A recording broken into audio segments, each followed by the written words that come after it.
Hi guys, it's Ray. Today I am going to do two rainbow wine tumblers.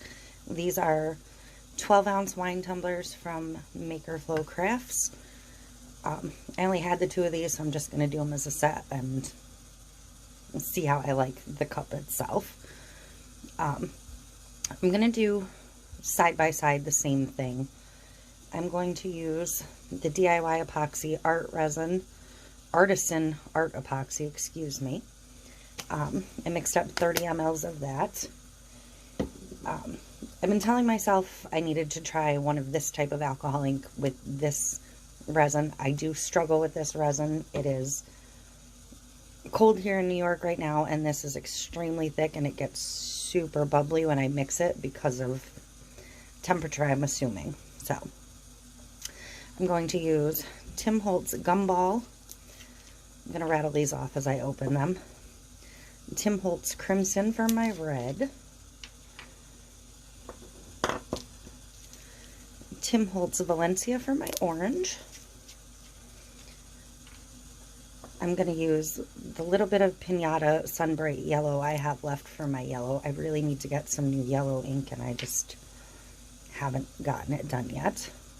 I'm going to use Pixiss Kiwi for my green. I'm going to use the Lake from Pixiss for like a intermediary blue. And I was going to throw in Sapphire, but I'm actually going to eliminate that because this is such a small cup. I'm just going to go with the one blue. And I'm going to use Tim Holtz Vineyard for my purple. And this is my refill bottle of the Pinata White. So I'm doing this side by side, one on black, one on white, because I do get asked a lot why I do these on the black base and use the white ink. Personal preference. You do get some of the background color that shows through typically, and I like the darker background color. I like the effect of the white over the inks. I do have a really old video, one of my very first ones, where I did side-by-side wine tumblers like this, and I used white on the white tumbler. I am not going to use the white on this one, I don't think, unless I feel I need to when I get to that point. But I'm going to try and do them as identically as possible, just so you can see the difference. So I mixed up 30 mLs. It might be too much. We'll see in a minute here.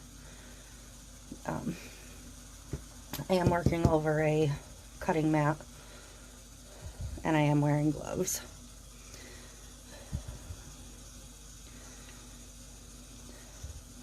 So I'm going to get these started coating them. You want a decent amount, but not too much. You don't want it all to slide off the cup. I typically, when I do these, about the ounces of the cup is what I will use for resin to start. So these will both get between 12 and 15 to begin with. And again, this resin is much thicker, so I'm not sure how that'll affect the movement or the flow of the ink. I haven't worked with it a ton yet. I just have a couple little sample bottles, which I'm glad, because I hate buying a huge amount and then finding out I don't like a new resin. So, and I really do love the finish on it. It's a bit more difficult to work with, especially this time of year. I know everybody across the country has had strange weather, but we have been in a very long cold snap in New York that just finally started to break. We actually got over 30 yesterday, so but it's been below 30 for at least 2 weeks straight, and actually the better part of the last month or so. So it's kind of made everything a little more difficult. I do run a space heater in this space when I'm working, but I don't leave it on when I'm not here, so it affects my drying times, it affects mixing, depending on how warm it gets before I even start. So I'm just smoothing the epoxy out some. I normally don't heat the resin on the cup for one of these prior to starting, but I do think I might torch it super quick. And I meant to put a vinyl glove over this nitrile glove before I started, and I forgot, so I am going to switch gloves in a second here, just on this hand. The price of nitriles has gotten outrageous through this pandemic. They do seem to be popping back up everywhere lately, so you should at least be able to get them again, but I do try to remember to put a vinyl, which is cheaper, on top when I know I'm going to need multiple gloves on one hand for any given project.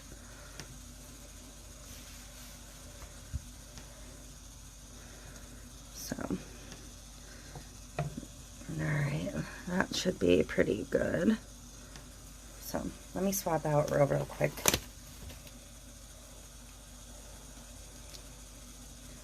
My other glove's pretty good. As long as I can get this one on without touching, I should be fine. So I think what my goal is going to be to keep these as close to the same as possible is I'm just going to do 3 or 4 drops of each color to start. And I'm going to start on the white just because you'll be able to see the white. So, 1. And I decided not to heat it first because I want to see how it'll act, and I'm going to need a 4th. That's too big a white space. 3 and 4. I know that looked like 5, but the first one bounced right off, which happens sometimes. So that's 1, 2, and the ink will move differently on the wine tumblers just because of the curve.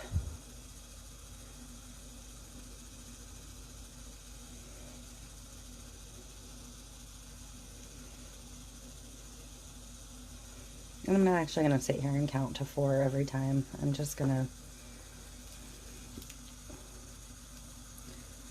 make sure there's no huge dead spots. And I can see the bubbles working themselves out as I'm going. The ink will, or the alcohol in the inks will pop the bubbles kind of naturally on its own, which is always good.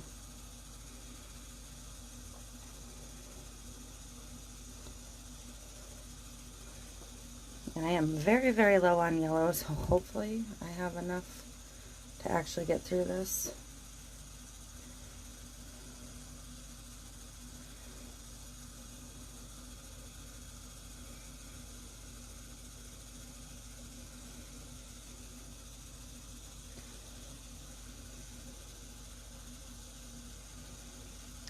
When you do inks, and I don't know if I'll be able to demonstrate it on this with this curve of this particular cup, if you put the ink directly on top, it tends to bloom out more, where if you drip closer to the edge, it'll run quicker down the side, depending on what look you're going for. And I'm going to come back in there with the yellow. Oops, I got a little where I didn't want it.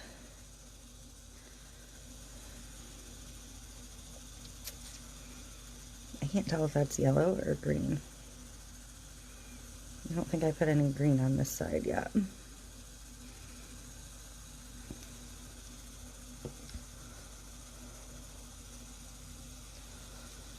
not going to worry about that because I'm going to put blue over that and it'll be fine. Yellow and blue makes green anyways. And once you get to the bottom, because of the curve of the wine glass, it's going to kind of start going more wherever it wants, which is fine because you are going to want to get some dripped over the bottom edge.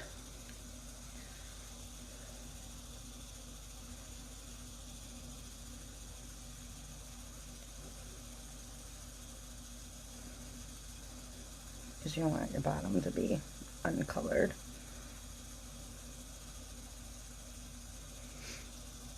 but you don't want to get like all of the colors at the bottom.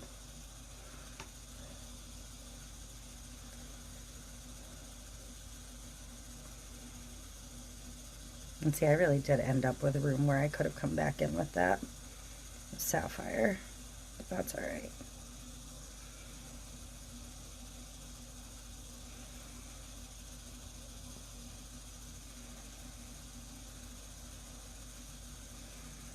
And I'm going to bring the pink back in just for 2 drips over the bottom, maybe 3.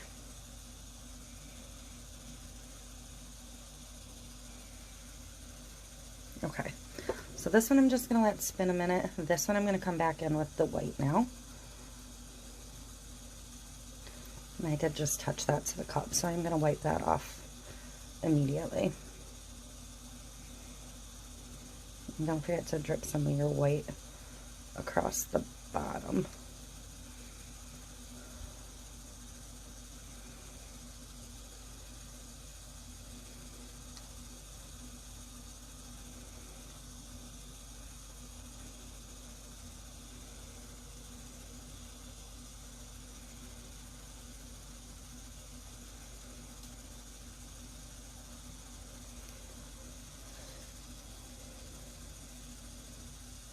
And I may have gotten too much, well, I guess it looks mostly purple, so that's fine on the bottom. But this is where you'll start to see the color difference between doing white versus the black.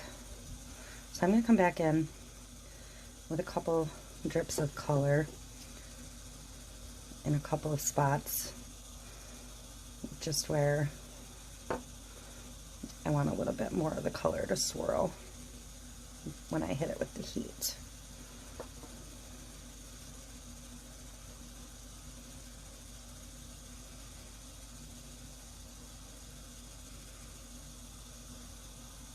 But I don't want to do too much because I do want some of that black to show back through. I feel like I lost a lot of the blue. I'm not going to add any more purple. I don't really think I need to. So I'm going to go ahead and grab the heat gun. It's going to be a little bit noisy. I use a Wagner Ferno 550. It's got multiple fan settings, multiple heat settings. I've been pretty pleased with it so far. So I'm going to fire her up. And I'm just going to kind of use a medium heat. But I'm going to go ahead and use the higher fan setting. I'm just going to heat it up and see if I can get it to move a little bit.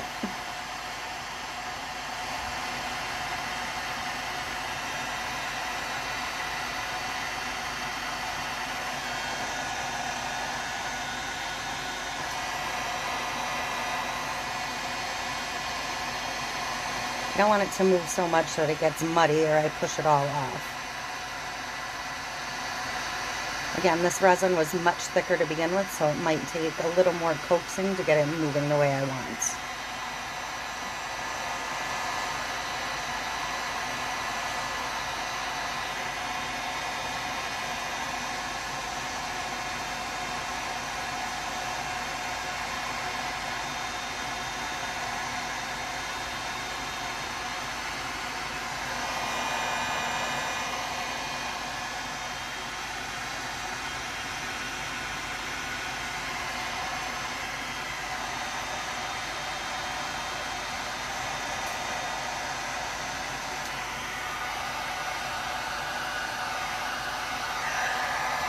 I'm going to go ahead and hit the white one a little bit.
And I'm going to shut her down. Okay. So, you can see how different they look now. You get a much darker, broodier, I don't kind of like the way some of this mixed together, but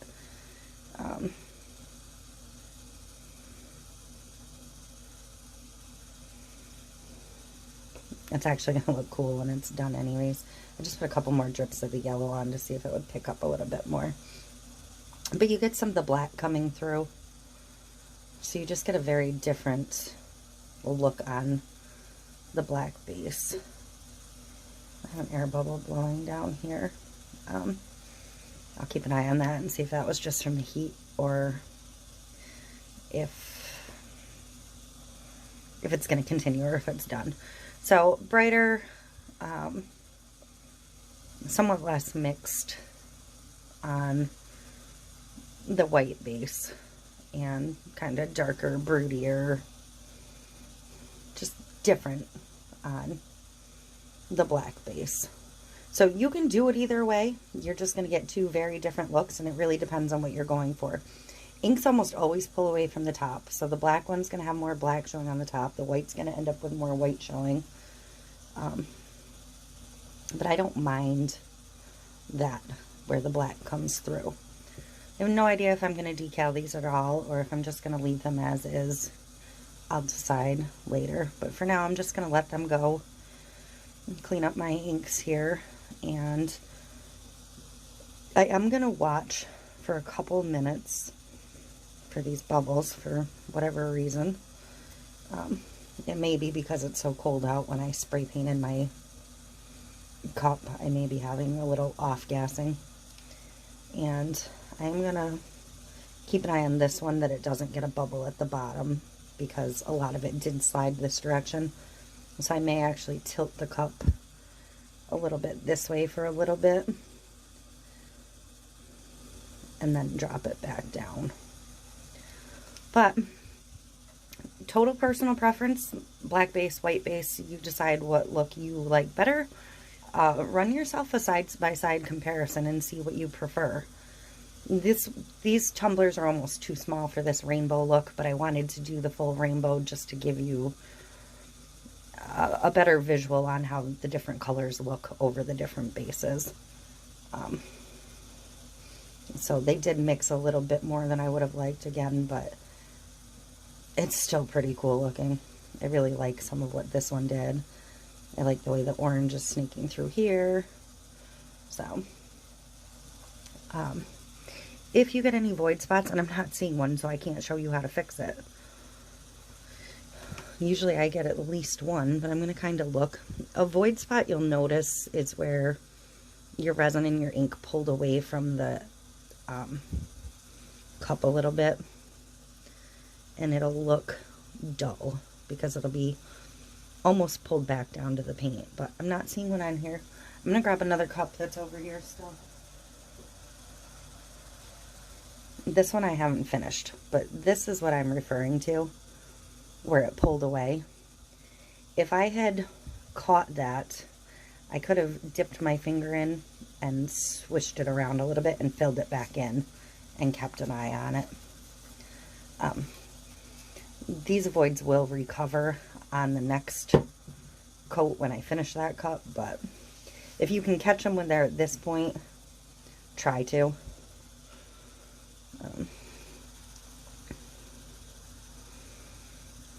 So I usually do keep an eye on these for the first 15 or 20 minutes. I did that last one, like, on my way out the door to work. I'd caught a couple of the voids, but then other colors opened up later.